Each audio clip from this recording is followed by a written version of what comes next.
আপনারা দেখছেন এসবিটিভির বিশেষ সংবাদ।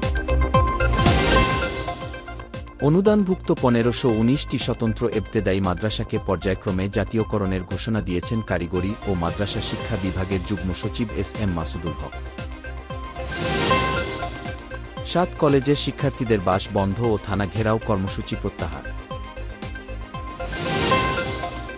কর্মবিরতির কারণে অচলাবস্থা নিরসনের সমাধান ছাড়াই রেলের কর্মকর্তাদের সঙ্গে বৈঠক থেকে বেরিয়ে গেলেন রানিং স্টাফরা।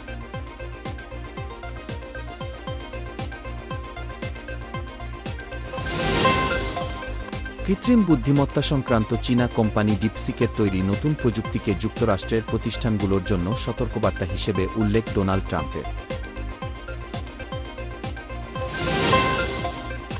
যুক্তরাষ্ট্রের প্রেসিডেন্ট ডোনাল্ড ট্রাম্প গাজা উপত্যকা থেকে ফিলিস্তিনিদের মিসর ও জর্ডানে স্থানান্তরের বিতর্কিত প্রস্তাবটি আবারও সামনে এনেছেন। কয়েক মাস ধরে চলা দুর্নীতিবিরোধী বিক্ষোভে ছাত্রদের আন্দোলনের মুখে সার্বিয়ার প্রধানমন্ত্রী মিলোসি ভুকেভিকের পদত্যাগ।